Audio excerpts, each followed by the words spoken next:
In 1932, a modern army, equipped with machine guns, went to war. And it lost. Not to another army, not to a rebellion. It lost to a flock of large, confused, flightless birds. This actually happened, and the birds genuinely won. This is Graveyard Footnotes, history's strangest true stories dug up, and today's grave belongs to the Great Emu War. Possibly the only military operation in history where the official enemy was poultry, and the poultry came out on top. To understand how this happened, we go back after the First World War. Australia had thousands of returning veterans and a plan. Give them farmland, specifically marginal, barely farmable land out in the Western Australian wheat belt.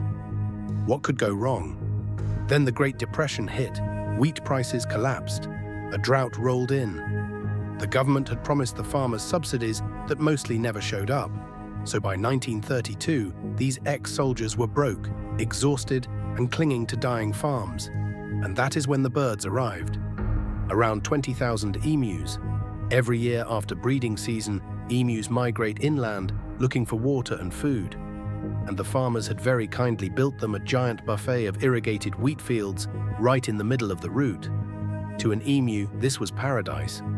Now, if you have never met an emu, let me introduce the enemy. 6 feet tall, flightless, but capable of running at 50 kilometers an hour. Powerful legs, tough hide, and a brain just smart enough to be a problem. Essentially a feathered velociraptor with anger issues. The emus tore through the crops, but worse, they smashed gaps in the fences.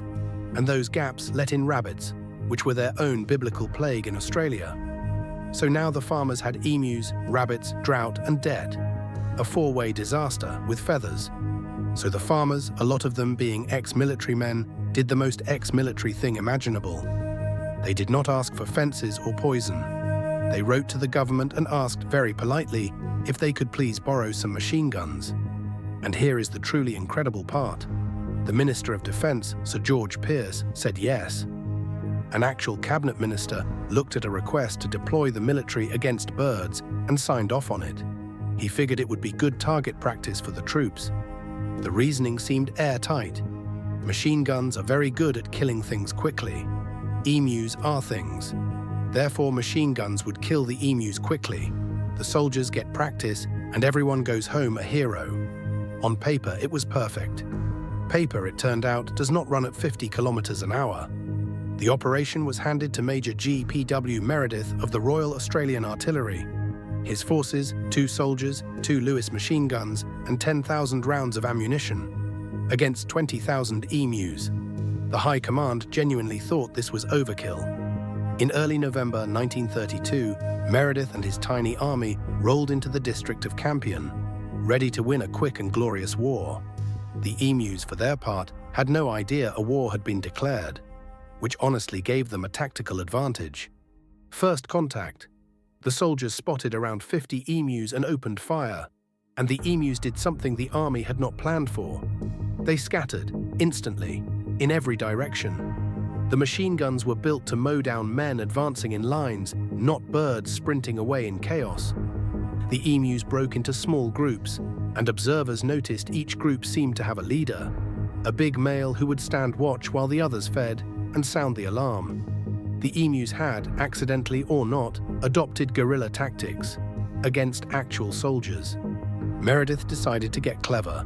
He heard that over 1,000 emus were gathering near a local dam. So he set up an ambush, waited for the birds to bunch up at the water, and prepared to end the war in a single afternoon. The trap was sprung, the gunner opened fire, and after about a dozen birds, the Lewis gun jammed.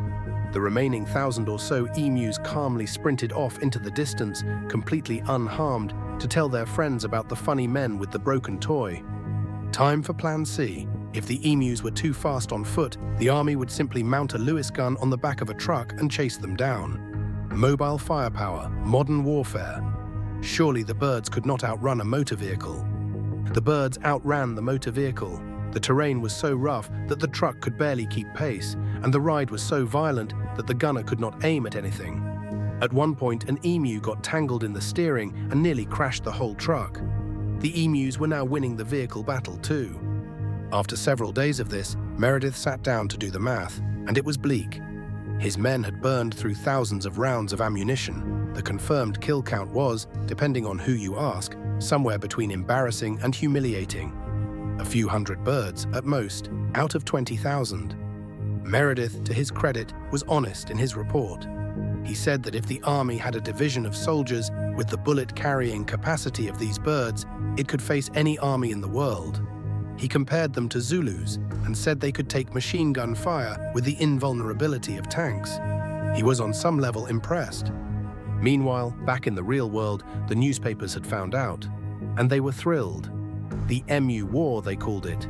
Headlines across the country mocked the spectacle of the Australian military being comprehensively out-generaled by a flock of birds. It got raised in Parliament. It became a national joke. And after about a week in the field, the embarrassed government ordered Meredith and his men to withdraw. Official result, emus, 1, Australian Army, 0. The birds had won the first war. But the farmers were still being eaten out of business. So they begged for help again. And astonishingly, the army came back in mid-November for round 2. This time with a bit more patience and a bit less optimism. Round 2 went better, technically. Over the following month, Meredith claimed around 1,000 emus killed, using around 10,000 rounds. That is roughly 10 bullets fired for every single bird, against a bird. The military was slowly learning that this was not, in fact, a good plan. And no matter how many they shot, the emus simply kept coming back, every single year, in their thousands. It became very clear, very slowly, that you cannot machine gun your way out of a migration. The bullets were never going to win. So eventually, Australia surrendered to common sense. They went back to building exclusion fences to keep the emus out, and they introduced a bounty system, paying farmers per bird. The bounties, it turned out, killed far more emus than the army ever did. Turns out the answer was a fence and a checkbook, not a machine gun. As for the emus, they are doing great. They are still all over Australia. Their population is completely healthy. And in the ultimate insult to the army that once declared war on them, the emu stands proudly on the official coat of arms of Australia. They are a protected national symbol. So the next time you feel outmatched, remember the Great Emu War. Remember that in 1932, a flock of bewildered birds with no weapons, no strategy, and no idea a war was even happening, took on a modern army with machine guns and walked away undefeated. History remembered it as a joke. We just dug it back up as a footnote. This has been Graveyard Footnotes. Subscribe and we will see you at the next grave.